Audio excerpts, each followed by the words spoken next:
शुभ प्रभात और जय मसीह आप सभी को। मैं गीतमाला को आप सभी को इस संडे स्कूल क्लास में मैं स्वागत करती हूँ। आइए आज का क्लास शुरू करते हैं। आज का हमारा टॉपिक है यूसुफ को बेचा जाना। यूसुफ को बेचा जाना। अगर हम इसे बाइबल में देखेंगे तो Genesis 37 verse 12 to 32, Genesis 37 verse 12 to 32। और आज का हमारा मेमोरी वर्स है प्रभाव चैप्टर 10 वर्स 12। प्रभाव चैप्टर 10 वर्स 12। आइए पढ़ते हैं। बैर से झगड़े उत्पन्न होते हैं, परंतु प्रेम से सब अपराध दब जाते हैं। हम लोगों ने पिछले क्लास में जो एसाव और जैकब की कहानी सुना, आज उसी का ही पुत्र के बारे में हम देखेंगे।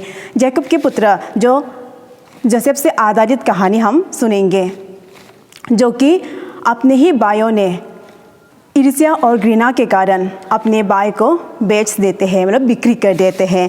तो आइए आज का कहानी शुरू करते हैं।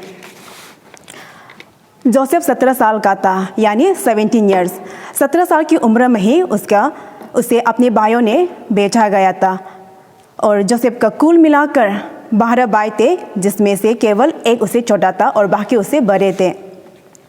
जोसेफ भाइयों में से छोटे होने के कारण उसके माता पिता यानी जैकब और रासेल ने उसे बहुत प्रेम करते थे और उसे अच्छे और सुंदर वस्त्र पहनाते थे, जिसके कारण उसके सभी भाइयों ने उसे बहुत नफरत करते थे। एक दिन जोसेफ ने एक सपना देखा और उसने वो सपना अपने भाइयों से बताते हैं। कहा, हम लोग एक साथ गेहूं के पूले बांध रहे होते हैं। मतलब गेहूं के पूले मतलब जब हम धान काटते हैं या हम लोग जब भी गेहूं काटते हैं, उसमें जो एक मुट्ठी होते हैं उसे पूले कहते हैं। उन लोग सभी मिलकर जो गेहूं के पूले बांध रहे होते हैं, उसमें से सभी भाइयों के पूले जो जोसेफ के पूले से प्रणाम कर रहे होते हैं।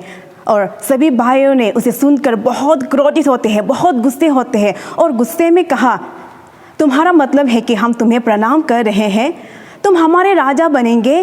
तो उन लोगों ने बहुत क्रोधित के साथ अपने भाई से जोसेफ से ये कहते हैं, लेकिन जोसेफ सभी बातों को नज़रअंदाज करते हैं। फिर से दूसरी बार जोसेफ सपना देखा, दोबारा फिर से देखा सपना, और उसने कहा, मैंने एक अन्य सपना देखा जिसमें मैं पहाड़ पर चढ़ रहे होते हैं।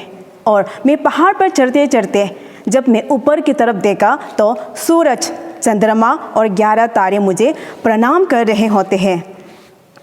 यह सब सुनकर उनके सभी भाइयों ने, जो पहले से भी ज़्यादा उससे बहुत नफरत करने लगे, जो पहले से तो नफरत तो था, लेकिन उससे भी अधिक नफरत करने लगे। और उन लोगों ने नफरत के साथ कहा, क्या इसका मतलब तुम हमसे बेहतर हो? क्या तुम सोचते हो कि हम तुम्हारे प्रणाम करेंगे? मगर जिसके कारण ही जोसेफ से उन लोगों ने बहुत नफरत की।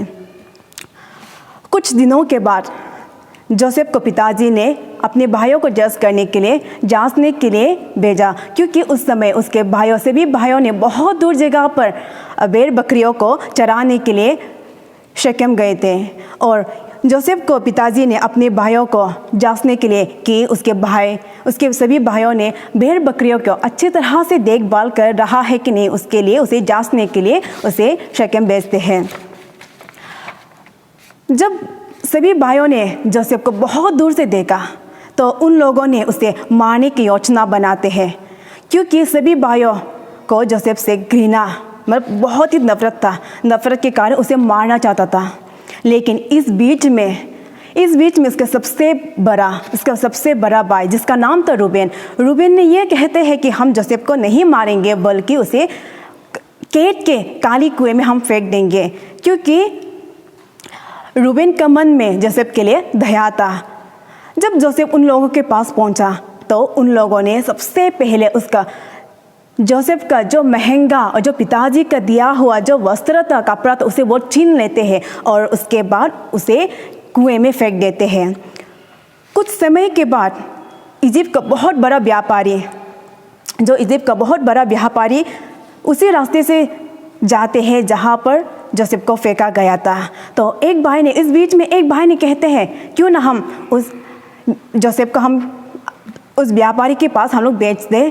अगर हम लोग जोसेफ को उस व्यापारी के पास में हम लोग बेच देंगे तो मतलब बिक्री करेंगे तो हमें जोसेफ को मारने का आवश्यकता भी नहीं होगा और उसे हम जीवन भर हम देखने को भी नहीं मिलेंगे। तो और हम साथ ही साथ उसका अगर हम बेचेंगे तो हम साथ ही साथ पैसे भी मिलेंगे। तो इसी तरह उन लोगों ने अपने ही भाई को उस व्यापारी के साथ में बिक्री कर देते हैं, बेच देते हैं और उन लोगों ने 20 सिक्के में जोसेफ को बेचते हैं। जोसेफ के बाकी भाइयों ने जोसेफ के सुंदर वस्त्र को, कपड़ा को जो खून मतलब जानवर के खून में धुबाकर, मतलब जो बकरी के खून पर धुबाकर वो अपने पिताजी को और ले जाते और कहते हैं पिताजी से, आपका पसंदीदा पुत्र को जंगली जानवर ने खा दिए हैं। तो जोसेफ के भाइयों ने उसे क्यों मारा, क्यों बेचा, क्यों बिक्री किया? क्योंकि जोसेफ के सभी भाइयों ने जोसेफ से बहुत घृणा और ईर्ष्या थे, जिसके कारण ही उसे बेच देते हैं। तो इस कहानी से हमें क्या संदेश मिलते हैं?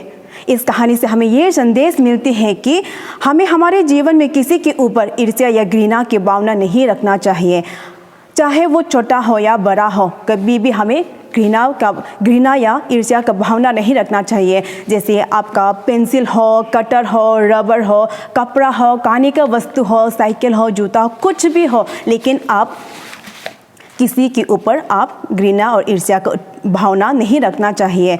अगर आप इसी तरह ईर्ष्या और घृणा का भावना होगा तो आप किसी को दुश्मन होगा। जिस तरह से इस कहानी में अपने ही भाइयों ने ईर्ष्या और घृणा के कारण अपने भाई को व्यापारी के साथ में बेच देते हैं। इसलिए हमारे जीवन में किसी के ऊपर ईर्ष्या और घृणा का भावना हमें नहीं रखना चाहिए। तो आज की कहानी में यही तक ही समाप्त करती हूँ। सुनने वालों के ऊपर प्रभु आशीष करे। धन्यवाद। आमीन।